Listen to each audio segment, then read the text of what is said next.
ஸ்ரீ மாதாவாராகிய நமோன்னகவும் தாந்திரிய பூஜையோட முதல் அடிப்படை பார்க்க போகிறோம். எந்த ஒரு வழிபாட்டுடைய முதல் அடிப்படையாக இருந்தாலும் குலதெய்வ பிரார்த்தனை தான். குலதெய்வத்தோட ஆசீர்வாதம் இருந்தால் மட்டும்தான் எந்த ஒரு காரியத்தையும் நம்ம பூர்ணமாக செய்ய முடியும். ஸோ குலதெய்வ பிரார்த்தனை பண்ண போகிறோம்.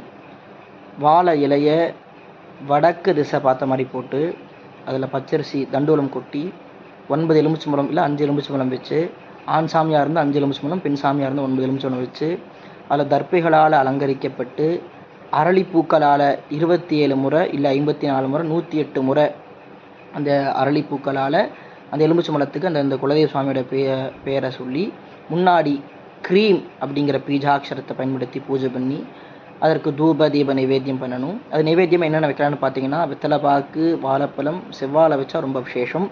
அதில் தேங்காய் 2 உடைச்சி அதில் தீபம் போட்டுறணும்.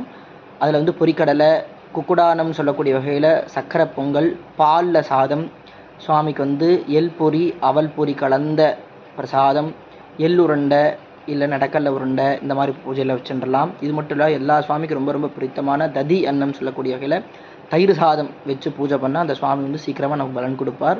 குலதெய்வத்தோட ஆசீர்வாதம் நமக்கு முழுக்க முழுக்க கிடைக்கும்.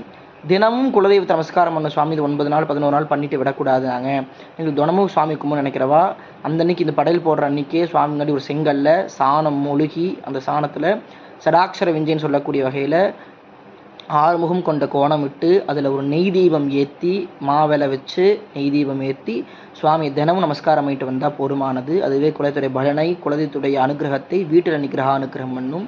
ஸோ பெருமாள் என்ன பிரார்த்தனை பண்ணிங்க, குலதெய்வத்தோட ஆசீர்வாதம் எல்லாத்துக்கும் கிடைக்கணும் பிரார்த்தனை பண்ணிக்கிறேன். ஜெய் விஜய் பவ ஸ்ரீ மாதாவாராகிய நமோன்னகவும்.